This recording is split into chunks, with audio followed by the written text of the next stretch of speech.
Madame le maire est arrivée. Faites entrer. Bonjour docteur. Allez, asseyez-vous. Donc, en fait, je viens vous voir parce que j'ai un problème au cerveau. Oui. Je sais pas pourquoi, pourtant je n'ai rien fait de spécial. Je sais pas, peut-être de sport ou quelque chose comme ça. Et donc, je voulais savoir si vous pouviez pas me donner un traitement ou quelque chose, parce que là, c'est raide. Je vous conseillerais bien un traitement, mais il y a une solution qui serait beaucoup plus simple et beaucoup plus facile. Laquelle? Ce serait l'aromathérapie. L'aromathérapie. Donc c'est une branche de la phytothérapie et qui utilise les plantes, les huiles essentielles des plantes pour s'en servir dans les massages, tout ça. Donc pour apaiser les douleurs et tout, c'est plus simple, plus agréable que d'avaler des médicaments. Et on m'a dit que l'aromathérapie, c'était juste pour la relaxation.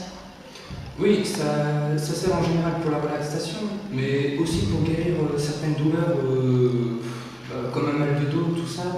Par contre, ce qu'il faut faire très attention, c'est de ne pas jouer les apprentis sorciers comme Harry Potter. Alors, madame, vous riez, mais ce n'est pas drôle. Il existe plusieurs familles d'huiles essentielles et certaines sont assez dangereuses quand on les utilise comme ça.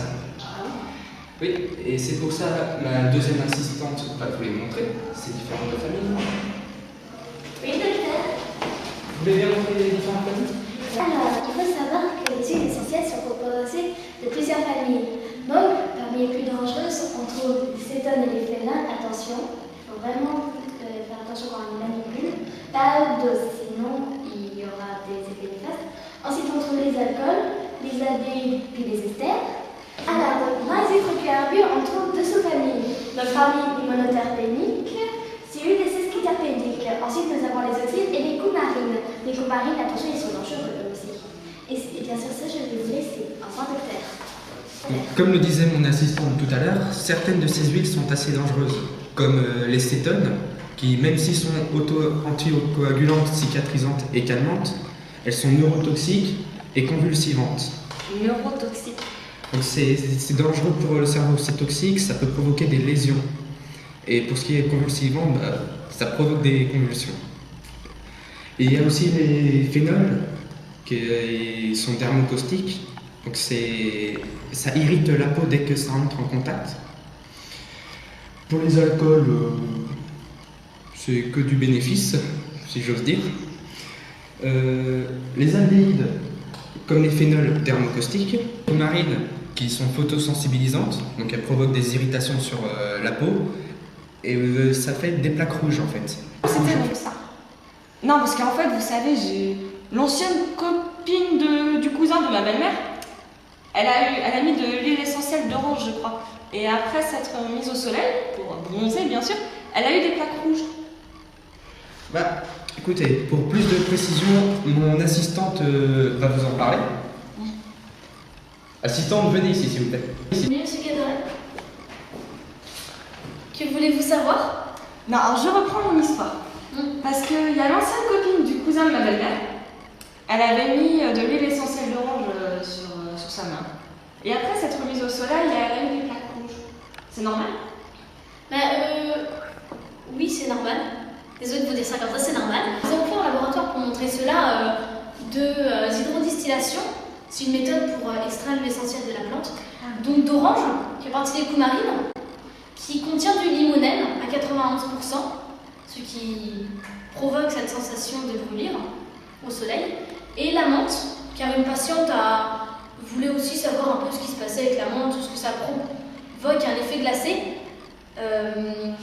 En partie à cause du menthol qui est contenu à 95% dans la menthe et ça fait partie des cétones. Très dangereux, comme le docteur Cadoret a dû vous expliquer. Nous avons créé deux molécules que l'autre assistante vous montrera tout à l'heure. Deux molécules de limonène et de menthol, ce qui nous a permis d'un peu de comprendre ce qui se passait aussi au niveau de ces molécules. Puis nous avons créé l'hydrodistillation. L'hydrodistillation va être envoyé dans un grand laboratoire pour faire des prélèvements, ce qui va permettre d'examiner pourquoi il y a dans les coumarines ces effets de photosensibilisation, surtout chez l'orange, et pour la menthe dans les cétones. Pourquoi il y a un effet de glace. Et donc je vais vous montrer cela grâce à une petite vidéo de ce que nous avons fait dans notre petit laboratoire. Une hydrodistillation commence avec le prélèvement de ce dont on va chercher à obtenir l'huile essentielle, ici l'écorce d'orange. Une hydrodistillation, comment ça marche? C'est simple. On a le chauffe-ballon dans lequel nous avons placé le ballon. Dans ce dernier, il y a de l'écorce d'orange ou des feuilles de menthe et de l'eau, ce qui fait la solution. Cette solution, le but, c'est de la faire bouillir pour former de la vapeur qui va passer dans le réfrigérant où elle va se condenser pour retourner sous forme liquide. Le réfrigérant, comment il fonctionne?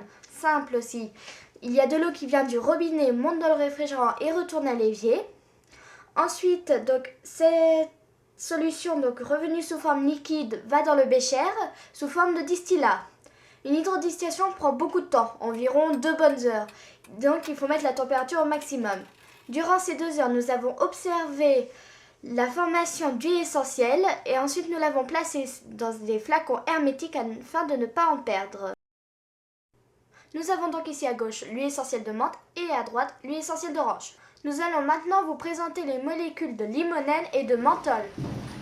Bonjour, donc comme nous l'avons vu dans les 2 expériences pour la menthe et l'orange est composé donc à 91% de limonène. Donc le limonène il fait partie des groupes marines et on peut le savoir grâce aux nombreuses liaisons CH, puisque comme vous voyez composé donc principalement donc, de carbone et d'hydrogène. Ensuite, la menthe donc, qui est composée à 95% de menthol que l'on peut facilement classer dans les cétones grâce à sa liaison OH. Et bien sûr, cela. Vous avez pu le voir, les huiles essentielles d'orange et de menthe sont à éviter. L'orange faisant partie des coumarines, donc photosensibilisantes, et la menthe des cétones, donc dermocaustiques. Oh, par contre, si vous voulez vous irriter la peau, n'hésitez pas, mettez-en plein, vous aurez de belles plaques rouges.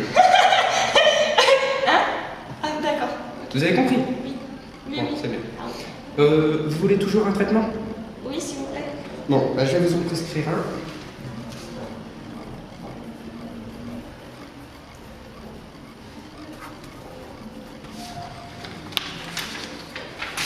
Et voilà. Merci beaucoup, docteur. Bien entendu. Donc, puis, bah, le pharmacien vous dira comment utiliser ces huiles à bon escient. Bon, bah écoutez, si ça ne vous convient pas, vous reviendrez.